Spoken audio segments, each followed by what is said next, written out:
Isra Mi'raj.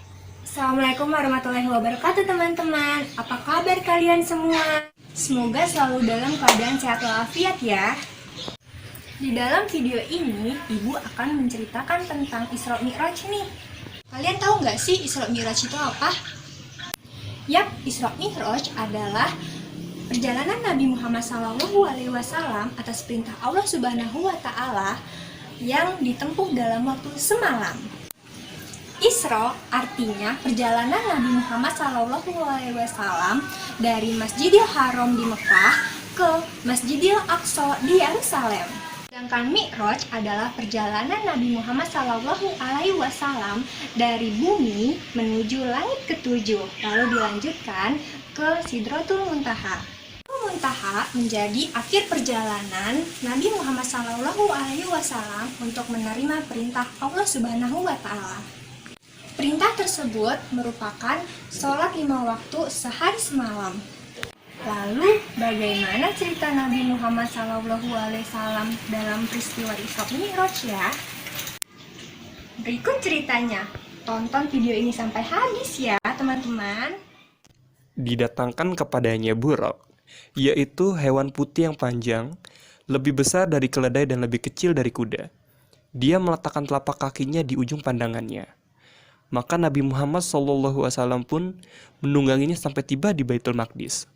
Lalu, Nabi Muhammad SAW pun mengikatnya di tempat yang digunakan untuk mengikat tunggangan para nabi. Kemudian, Nabi Muhammad SAW masuk ke masjid dan sholat 2 rakaat lalu keluar.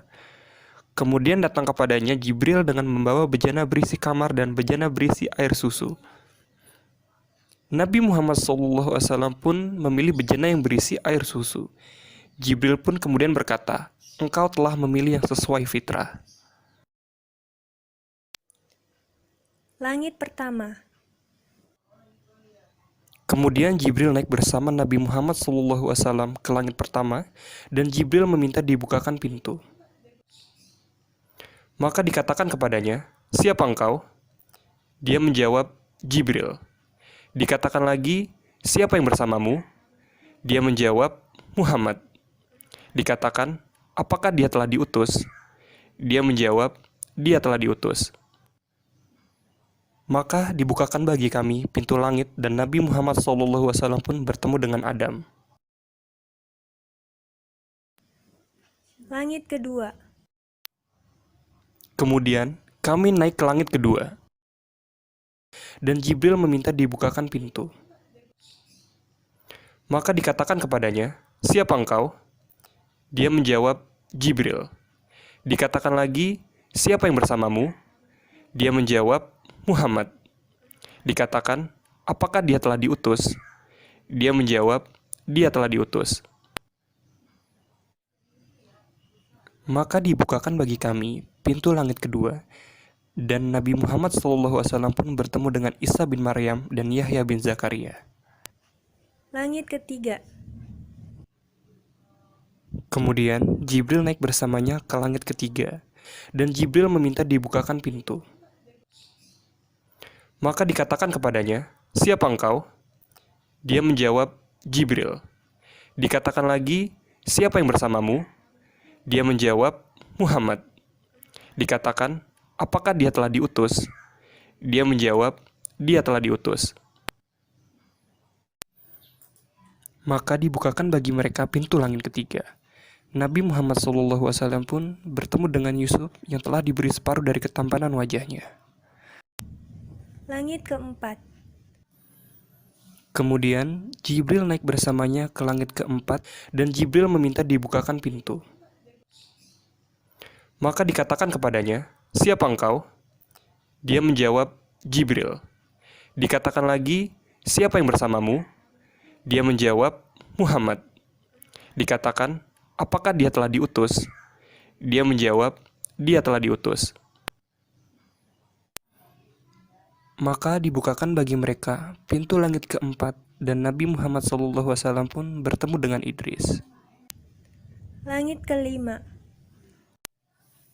Kemudian Jibril naik bersamanya ke langit kelima, dan Jibril meminta dibukakan pintu. Maka dikatakan kepadanya, "Siapa engkau?" Dia menjawab, "Jibril." Dikatakan lagi, "Siapa yang bersamamu?" Dia menjawab, "Muhammad." Dikatakan, "Apakah dia telah diutus?" Dia menjawab, "Dia telah diutus."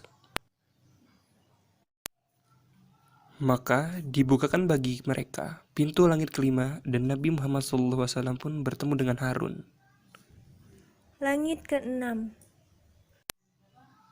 Kemudian Jibril naik bersamanya ke langit keenam dan Jibril meminta dibukakan pintu. Maka dikatakan kepadanya, "Siapa engkau?" Dia menjawab, "Jibril." Dikatakan lagi, "Siapa yang bersamamu?" Dia menjawab, "Muhammad." Dikatakan, "Apakah dia telah diutus?" Dia menjawab, "Dia telah diutus." Maka dibukakan bagi mereka pintu langit, dan Nabi Muhammad SAW pun bertemu dengan Musa. Langit ketujuh. Kemudian Jibril naik bersamanya ke langit ketujuh, dan Jibril meminta dibukakan pintu. Maka dikatakan kepadanya, "Siapa engkau?" Dia menjawab, "Jibril." Dikatakan lagi, "Siapa yang bersamamu?" Dia menjawab, "Muhammad." Dikatakan, "Apakah dia telah diutus?" Dia menjawab, "Dia telah diutus." Maka dibukakan bagi mereka pintu langit ketujuh, dan Nabi Muhammad SAW pun bertemu dengan Ibrahim. Beliau sedang menyandarkan punggungnya ke Baitul Ma'mur. Setiap hari masuk ke Baitul Ma'mur, 70.000 malaikat yang tidak kembali lagi. Kemudian Ibrahim pergi bersama Nabi Muhammad SAW ke Sidratul Muntaha. Ternyata daun-daunnya seperti telinga-telinga gajah dan buahnya seperti tempayan besar. Tatkala dia diliputi oleh perintah Allah, dia pun berubah, sehingga tidak ada seorang pun dari makhluk Allah yang sanggup menggambarkan keindahannya. Lalu Allah mewahyukan kepada Nabi Muhammad SAW apa yang dia wahyukan. Allah mewajibkan kepadanya 50 sholat sehari semalam. Kemudian Nabi Muhammad SAW pun turun menemui Musa. Lalu dia bertanya, "Apa yang diwajibkan Tuhanmu atas umatmu?" Nabi Muhammad menjawab, 50 sholat. Dia berkata, "Kembalilah kepada Tuhanmu dan mintalah keringanan. Karena sesungguhnya umatmu tidak akan mampu mengerjakannya. Sesungguhnya saya telah menguji dan mencoba Bani Israel."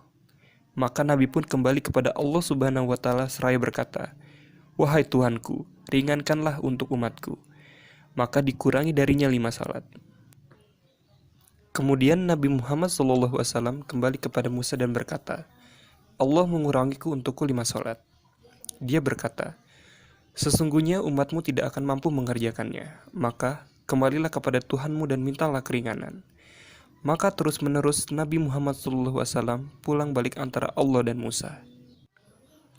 Sampai pada akhirnya Allah berfirman, "Wahai Muhammad, sesungguhnya ini adalah 5 sholat sehari semalam. Setiap sholat pahalanya 10, maka semuanya 50 sholat. Barang siapa yang meniatkan kejelekan lalu dia tidak mengerjakannya, maka tidak ditulis dosa baginya sedikit pun. Jika dia mengerjakannya, maka ditulis baginya 1 kejelekan." Kemudian Nabi Muhammad SAW pun turun menemui Musa, lalu menceritakan hal ini kepadanya. Dia berkata, "Kembalilah kepada Tuhanmu dan mintalah keringanan." Maka Nabi Muhammad SAW pun berkata, "Sungguh saya telah kembali kepada Tuhanku sampai saya malu kepadanya." Hadis riwayat Muslim 162. Apa saja sih hikmah dari Isra Mi'raj?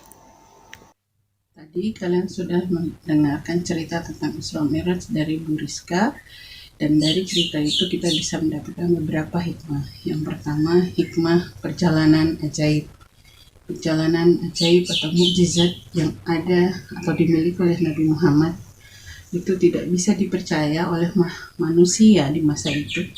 Tapi di masa sekarang, dengan ilmu pengetahuan yang ada, kita bisa membuktikan bahwa Rasulullah bicara yang benar.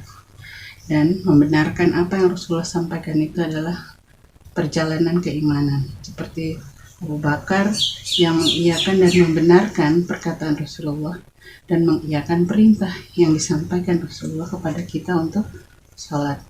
Sholat itu sendiri merupakan perjalanan kasih sayang yang Allah berikan kepada umat Nabi Muhammad, karena Allah ingin sekali bertemu dengan kita di setiap sujud kita.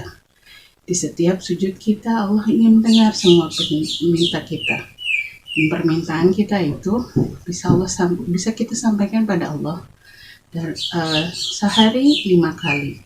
Bagaimana dengan kalian? Apakah sudah melaksanakan sholat sehari 5 kali untuk bertemu dengan Allah? Insya Allah dengan cara seperti itu kita bisa terus berhubungan dengan Allah. Sekian cerita dari Bu Rizka. Dan Bu Endang. Assalamualaikum warahmatullahi wabarakatuh.